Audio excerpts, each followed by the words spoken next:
सच बताना, क्या कभी-कभी बस एक छोटी-सी बात पर भी गुस्सा आ जाता है? कोई कुछ बोल दे तो या कोई इग्नोर कर दे तो तब और फिर तुम्हारा पूरा मूड ऑफ हो जाता है। और अगर तुम एक स्टूडेंट हो तो ये और ज़्यादा होता है। और अगर ये सारी बातें तुम्हें थोड़ी-सी भी रिलेट हुई तो वीडियो को स्किप मत करना। देखो, गुस्सा कमज़ोर लोगों को नहीं आता। गुस्सा उन लोगों को आता है जो ज़्यादा फ़ील करते हैं और जो ज़्यादा सोचते हैं। प्रॉब्लम गुस्सा नहीं है, प्रॉब्लम है उस गुस्से के प्रति आपका रिएक्शन ऑटोमैटिक हो जाना। और जब रिएक्शन ऑटोमैटिक होता है तो फिर कंट्रोल हाथ से निकल जाता है। इसलिए आज हम ये नहीं सीखेंगे कि गुस्से को कैसे कंट्रोल करें, बल्कि आज हम सीखेंगे कि हम ऐसा क्या करें जो हमें गुस्सा आए ही ना। मैंने इसे तुम्हारे लिए 3 पार्ट में बांट दिया है: मॉर्निंग रूल, आफ्टरनून रूल और इवनिंग रूल। फिर मैं इन सब का एक छोटा सा कंक्लूजन भी दूंगा। तो अब मैं बारी बारी तीनों रूल्स को तुम्हें आराम से और डिटेल में समझाता हूं।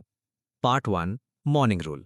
सच बोलूं तो तुम्हारा मूड सुबह ही डिसाइड हो जाता है कि आज का सारा दिन तुम्हारा मूड, तुम्हारी मेंटालिटी कैसी रहेगी।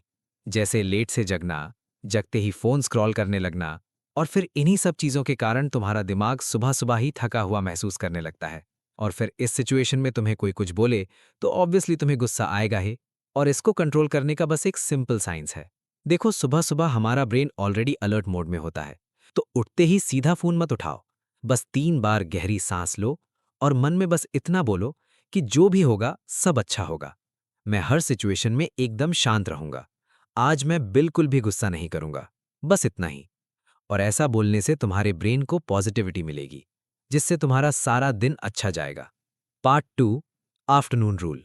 अब कभी-कभी क्या होता है कि कोई हमें किसी बात के लिए ताना मार देता है या कोई हमें किसी से कंपेयर कर देता है, और उस वक्त तुम उसे अंदर ही अंदर बहुत कुछ सुना देते हो। मैं वो वर्ड नहीं बोलूंगा, लेकिन तुम समझ जाओ मैं किस चीज की बात कर रहा हूं। खैर, इससे एक बात समझ लो कि लोग तुम्हें टारगेट नहीं कर रहे, बल्कि वो अपनी फ्रस्ट्रेशन तुम पर निकाल रहे हैं।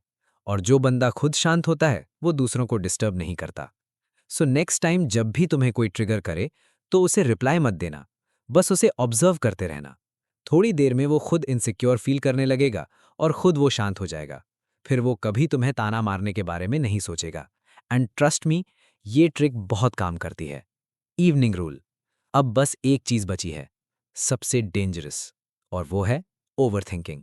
अब यहाँ पे दिन तो खत्म हो गया, पर दिमाग अभी भी चालू है कि उसने मुझे ऐसा क्यों बोला, मैंने उसे ये क्यों नहीं बोला, और यही सब सोचकर हमारा मूड और ऑफ हो जाता है। देखो, एक बात हमेशा याद रखना कि हमारे दिमाग को क्लोजर चाहिए होता है। और इसके लिए तुम बस एक पेपर लो और उस पे लिखो कि आज मुझे किस चीज़ ने सबसे ज़्यादा परेशान किया। बस लिख दो और लिखकर छोड़ दो। अब इससे ये होगा कि तुम्हारा माइंड हल्का हो जाएगा और जो तुमने लिखा है पेपर में वो तुम्हारे दिमाग से बाहर निकल जाएगा। अब ध्यान से सुनना, क्योंकि अब पूरा गेम माइंडसेट का है। देखो, तुम्हें गुस्सा इसलिए आता है क्योंकि तुम चाहते हो कि लोग तुम्हारे अकॉर्डिंग बिहेव करें। पर लाइफ का ये रूल है कि तुम लोगों को कंट्रोल नहीं कर सकते, पर अपने रिएक्शन को कर सकते हो। स्ट्रांग लोग चिल्लाते नहीं, स्ट्रांग लोग काम होते हैं। मुझे पता है, कभी कभी तुम थक जाते हो और गुस्सा निकल जाता है। इसका मतलब ये नहीं कि तुम गलत हो, इसका मतलब ये है कि तुम एक नॉर्मल इंसान हो। गुस्सा आना नॉर्मल है, लेकिन इस पे कंट्रोल रखना वो एक स्किल है, और स्किल सिर्फ प्रैक्टिस से आती है। और प्रैक्टिस के लिए जो मैंने 3 रूल्स बताए उसे फॉलो कर लो, फिर एक दिन कोई भी तुम्हें परेशान नहीं कर पाएगा। अगर ये वीडियो थोड़ा सा भी अपना लगा हो तो लाइक कर देना, और अगर तुम काम, फोकस्ड और कंट्रोल चाहते हो तो स्टिकू को सब्सक्राइब कर लेना, और अपने किसी दोस्त को भी शेयर कर देना जो इजीली गुस्सा हो जाता है।